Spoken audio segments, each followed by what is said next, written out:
अस्सलाम वालेकुम। क्या हाल है बच्चों? उम्मीद करता हूँ आप खैरियत से होंगे। ठीक है, आज हम पढ़ेंगे chapter number 1 class first year की फिजिक्स का कंस्ट्रक्टेड रिस्पांस क्वेश्चंस। ठीक है, चैप्टर नंबर 1 मेजरमेंट है। तो पहला शॉर्ट क्वेश्चन स्टार्ट करने से पहले आप चैनल कंसेप्ट फिर तलहा को लाइक कर दे, शेयर कर दे, सब्सक्राइब कर दे ताकि आपको मज़ीद वीडियोज़ मिल सके। पहला शॉर्ट क्वेश्चन है, why do we find it useful to have two units for the substance the kilogram and mole. कि हम जब किसी अमाउंट ऑफ सब्सटेंस को मैयर करते हैं तो ठीक है, हम दो यूनिट क्यों यूज करते हैं, किलोग्राम और मोल। जब हम कंसर्न हो क्वांटिटी ऑफ मैटर के साथ मैक्रोस्कोपिक लेवल के ऊपर, हम जब किसी चीज़ को मीर करते हैं, जब हमें क्वांटिटी ऑफ मैटर मीर करते हैं तो तब हम यूज़ करते हैं kilogram. When we are concern with the quantity of matter, ठीक है, तो हम यूज़ करते हैं हम किलोग्राम। लेकिन जब हम नंबर ऑफ पार्टिकल्स हमारा कंसर्न हो, माइक्रो लेवल हो, छोटा लेवल हो, ठीक है, तो तब हम यूज़ करते हैं मोल। और एक मोल में कितने पार्टिकल्स होते हैं? 6.02 10⁻23। ठीक है, तो एक मोल के अंदर, ठीक है, आप किसी भी चीज़ का लें, सब्सटेंस का लें, तो उसके अंदर जो पार्टिकल्स होंगे वो फिक्स रहेंगे। लेकिन आप 1 kg किसी डिफरेंट सब्सटेंस का लेंगे तो उनमें नंबर ऑफ पार्टिकल्स क्या होंगे? डिफरेंट होंगे। तो सिंपल सी वर्डिंग कि जब हम macroscopic level quantity of matter हमारे लिए मेजर करनी हो तो तब हम किलोग्राम यूज़ करते हैं। ठीक है, लेकिन जब हम अमाउंट ऑफ सब्सटेंस की बात करते हैं, जब हम पार्टिकल्स की बात करते हैं, ठीक है, छोटे लेवल पे बात करते हैं, तो तब हम क्या यूज़ करते हैं? मोल यूज़ करते हैं। ठीक है, सेकंड शॉर्ट क्वेश्चन है कि three students measure the length of a rod and scale with the scale on which minimum deviation is 1 mm, मतलब least count 1 mm as record. ये तीन रीडिंग है 0.4235, 0.42, 0.424। ठीक है, और which recorded is correct and Y. इसमें 0.424 जो है मीटर है वो करेक्ट है, क्योंकि लीस्ट काउंट 1 mm है जो to up to 3 decimal place तक है। So our length should be reported up to 3 decimal place. तो हमारी लेंथ जो प्रिसाइज होगी वो 3 डेसिमल प्लेस तक की होगी, जो कि 1, 2 और 3, ये वाली रीडिंग क्या है? करेक्ट है। फिर थर्ड वाला शॉर्ट क्वेश्चन है, why is the kilogram not the gram base unit of mass. Kilogram क्यों मैस का यूनिट है, ग्राम क्यों नहीं है? इसकी कई रीजंस हैं। पहले हिस्टोरिकल रीजन जो है, historical defined by a physical prototype kept in France, के जब डिफाइन किया गया था फ्रांस के अंदर मीटिंग के अंदर 1960 के अंदर, तो तब मैथ्स का जो किलो किलो मैथ्स का यूनिट वो किलोग्राम ही डिफाइन हुआ था। फिर आपके पास ये डेली लाइफ के अंदर मोर प्रैक्टिकेबल है, ठीक है, प्रैक्टिकल है। ठीक है, इसको मेजर करना इजी है, हर चीज़ हम केजी में मेजर करते हैं। ठीक है, इजी है। और साइंटिफिक रीजन क्या है कि using kilogram allows for simpler expression for physical laws and formulas. तो साइंटिफिक में जब हम लिखते हैं तो कैलकुलेशन वगैरह इजी सिंपल हो जाती है। ठीक है, फिर आपके पास है, consider the equation P is equal to QR if Q and R both have the dimension MLT, what are the dimension of P? तो देखो, अगर Q और R की डिमेंशन ये है MLT, MLT में ऐड होगा तो बन जाएगा 2 MLT। 2 इज ए डिमेंशनलेस नंबर, ठीक है, कांस्टेंट डिमेंशन इसको रिप्रेजेंट नहीं करती, तो ये आ जाएगा MLT। तो जो डिमेंशन इनकी होगी वही इसकी होगी। अगर क्यू और आर की डायमेंशन डिफरेंट हो जाए तो फिर क्या होगी? तो अगर क्यू और आर की डायमेंशन डिफरेंट हो जाएगी तो ये एडिशन क्या हो जाएगी? इनवैलिड हो जाएगी, ये आपस में इक्वल नहीं आएंगे। ठीक है, ये तभी इक्वल आएंगे जब क्यू और आर की डायमेंशन क्या होगी? सेम होगी। ठीक है, फिर आपके पास क्वेश्चन नंबर नेक्स्ट आपके पास है 1.5। What is the least count of clock if it has hours and minutes and second and. देखो, इन सब में से आपके पास आवर्स, मिनट और सेकंड में सबसे लीस्ट काउंट बोलते हैं वो से कम मेजरमेंट जो किसी चीज से की जा सकती हो, तो सबसे छोटा सेकंड है, तो इसका क्या होगा? सेकंड होगा। ठीक है, 1 सेकंड जो होगा वो सबसे, इसका क्या होगा? लीस्ट काउंट होगा। इसका सेकंड पार्ट है कि एक क्लॉक है, उसके आवर्स एंड और मिनट एंड में सबसे छोटा क्या होगा? देखो, आवर बड़ा है और मिनट छोटा है। 1 घंटे में 60 मिनट होते हैं। ठीक है, तो 1 मिनट जो होगा, ठीक है, वो इसका क्या होगा? लीस्ट काउंट होगा। तो इसमें मिनट क्या होगा? लीस्ट काउंट होगा। ठीक है, बड़ा इजी क्वेश्चन था। नेक्स्ट है, how can the diameter of round pencil be measured using metre rule with the same accuracy as that of vernier caliper describe. आप एक डायमीटर राउंड पेंसिल का किस तरह मीटर रोल की मदद से फाइंड कर सकते हो और वर्नियर कैलिपर की तरह ये सेम एक्यूरेसी दे सकता है या नहीं दे सकता, ये पूछा गया। तो देखो आपने क्या करना है, wrap pencil tightly with the thread, mark where it is overlap. आपने एक धागा लेना है, ठीक है, जो कि इनएक्सटेंसिबल हो, उसकी लेंथ चेंज ना हो, उसको आपने टाइट करके बांध देना है। जहाँ पे ओवरलैप करे आपने वहां से क्या करना है, मीटर रोल की मदद से वो धागा खोल के वहां से लेंथ मेजर कर लेनी है।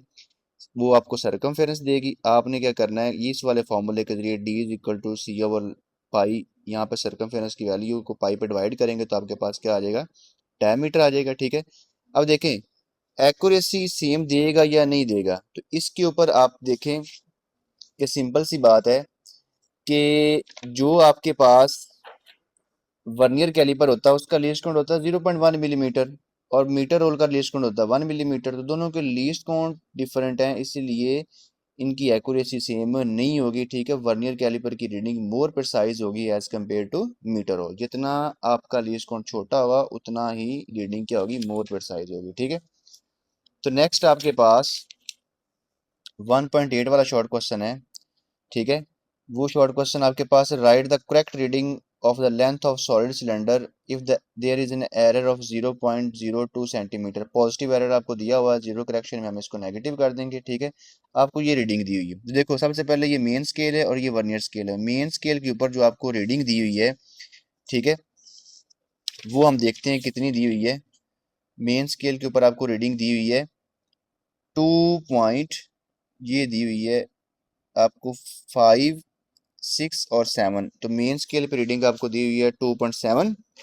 कौन सी लाइन मैच कर रही है, n इज इक्वल टू आपके पास मैच कर रही है, ये वाली 9 वाली लाइन मैच कर रही है। ठीक है, इसको आपने लीस्ट काउंट से मल्टीप्लाई करना है, ये वाली मेन स्केल रीडिंग और ये वाली रीडिंग आपने ऐड कर देनी, 2.79 आ जाएगी। अब देखिए जीरो एरर आपके पास था पॉजिटिव, तो जीरो करेक्शन में इसको क्या कर देंगे, नेगेटिव, तो ये बन जाएगा 2.79 माइनस 0.02, ये बन जाएगा 2.77। ठीक है, तो ये इसका क्या होगा, आंसर होगा। ठीक है, अब आपके पास नेक्स्ट आपके पास है कि शॉर्ट क्वेश्चन है कि 1.7 वाला, कि how would be the reading differ if the screw gauge is used instead of vernier caliper to measure the thickness of glass plate. अगर ग्लास प्लेट की थिकनेस मेजर करने के लिए आप वर्नियर कैलिपर की जगह स्क्रू गेज यूज करेंगे तो क्या होगा। देखो स्क्रू गेज का लीस्ट काउंट होता है 0.01 मिलीमीटर और वर्नियर कैलिपर का होता है 0.1 मिलीमीटर। तो स्क्रू गेज की जो रीडिंग होगी मोर प्रिसाइज होगी क्योंकि उसका लीस्ट काउंट क्या है, छोटा है। तो ये सूटेबल होता है छोटी चीज़ों की लेंथ मेजर करने के लिए, लेकिन लार्ज ऑब्जेक्ट के लिए ये सूटेबल नहीं होता। तो इसका जवाब यही होगा कि वर्नियर सक्रिय गेज को जब हम यूज़ करेंगे तो इससे ली गई रीडिंग ज़्यादा प्रिसाइज होगी as compared to vernier caliper, because screw gauge has least count smaller than vernier caliper. तो जितना लीस्ट काउंट छोटा होगा उतनी ही रीडिंग भी आपकी क्या होगी, ज़्यादा प्रिसाइज होगी। ठीक है, इसके बाद आपके पास क्वेश्चन नंबर 1.9 है। 1.9 की स्टेटमेंट थोड़ी सी लेंथी है। There are 50 divisions on the circular scale of screw gauge. देख कुछ 100 वाला भी होता है, कुछ ये 50 वाला है। If the head thimble of the zero scale is given 10 revolution, 10 revolution दी जाती है, then the spindle advance by 5 millimetre.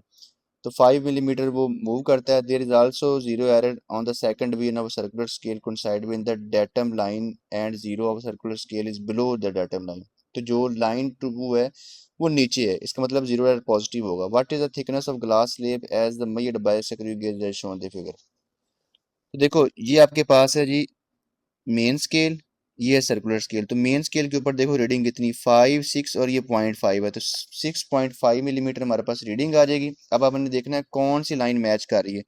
तो लाइन जो मैच कर रही है 25, 26 और 27, तो एन 27 मैच कर रही है।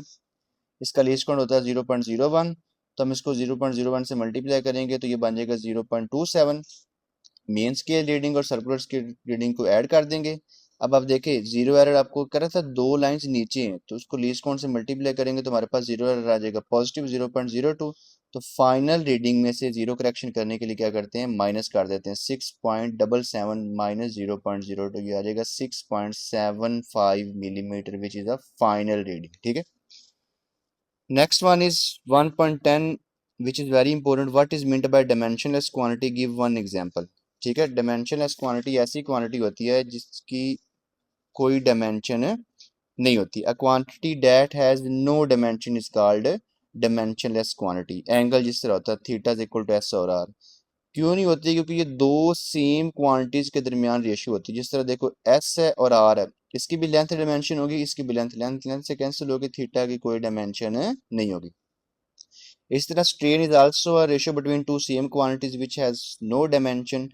डेल्टा एल की इसकी भी लेंथ होगी, इसकी भी लेंथ होगी, तो कैंसिल होने के बाद strain has no dimension, so it is also a dimensionless quantity. ठीक है। फिर इसके बाद आपके पास 1.11 वाला शॉर्ट क्वेश्चन है। तो 1.11 वाला शॉर्ट क्वेश्चन भी आपके पास स्क्रू गेज वाला है। क्या student uses screw gauge to determine the thickness of sheet of paper. Sheet of paper की थिकनेस मेजर की जाती है। The student fold the paper 3 time, वो पेपर को 3 टाइम फोल्ड करके उसकी थिकनेस मेजर करता है। And the measure the total thickness of folded sheet. assume that there is no zero error, यहाँ पे कोई जीरो एरर नहीं दिया गया। The reading of screw gauge is shown the figure, find the thickness of sheet. देखो आपको जो reading दी हुई यहाँ पे दी हुई 1 मिलीमीटर, ठीक है, ऑलमोस्ट। तो ये आ जाएगी आपके पास 1 मिलीमीटर। कौन सी लाइन मैच कर रही है आपके पास? 25 और 26। तो आपके पास जो लाइन मैच कर रही है वो कर रही है 26। आपने इसको लीस्ट काउंट से मल्टीप्लाई कर देना, 0.26 आ जाएगी। ये आपके पास आ जाएगी main scale reading, this is the circular scale reading. दोनों को ऐड करना 1.26 मिलीमीटर आ जाएगा। अब उसने कहा पेपर को उसने 3 टाइम्स फोल्ड किया। जब 3 टाइम फोल्ड किया है तो आप जो थिकनेस टोटल आई है उसको 3 पे डिवाइड करोगे वैल्यू को, ठीक है। ये वाली वैल्यू को 3 पे डिवाइड करोगे तो आपके पास सिंगल शीट की थिकनेस आ जाएगी, तो which is 0.42 millimetre, which is the correct reading. Last one है, round off each of the following numbers to 3 significant figure and write the answer in scientific notation. आपने 3 सिग्निफिकेंट फिगर तक जवाब लिखना और उसको आपने क्या करना है, कन्वर्ट कर देना है, ठीक है, साइंटिफिक नोटेशन में। तो ये आपका नंबर है 0.0255। इसको 3 सिग्निफिकेंट फिगर तक करेंगे तो 0.0, ये वाला काउंट नहीं होगा, 20, इसको राउंड ऑफ करके आप, क्योंकि ये ओड है तो ठीक है, ये इसमें 5 इसमें कन्वर्ट हो जाएगा। ये मैंने आपको रूल करवाया था, तो ये हो जाएगा 0.026। इसको जब आप साइंटिफिक नोटेशन में लिखेंगे तो ये लिखा जाएगा 2.06 10⁻²। ठीक है। नेक्स्ट वन इज 4656.5, ठीक है। तो इसको जब आप कन्वर्ट करेंगे तो ठीक है, राउंड ऑफ ठीक करके, ठीक है, तो आपके पास ये वाले बनेंगे, ठीक है। अब इसको आपने साइंटिफिक नोटेशन में कन्वर्ट करेंगे तो 4.66 10⁻3, ठीक है। तो ये 3 सिग्निफिकेंट फिगर्स तक क्या हो गया, ठीक है, ये कन्वर्ट हो गया, ठीक है। तो ये कंस्ट्रक्टेड रिस्पॉन्स क्वेश्चंस थे, ठीक है। इंशाल्लाह नेक्स्ट वीडियो के अंदर हम इसके न्यूमेरिकल्स करेंगे, ठीक है। और तब तक के लिए मुझे इजाज़त दें। आप चैनल को ज़रूर लाइक करें, सब्सक्राइब करें, शेयर करें ताकि आपको मज़ीद वीडियोज़ मिल सकें। तब तक के लिए इजाज़त दें। अल्लाह हाफिज़।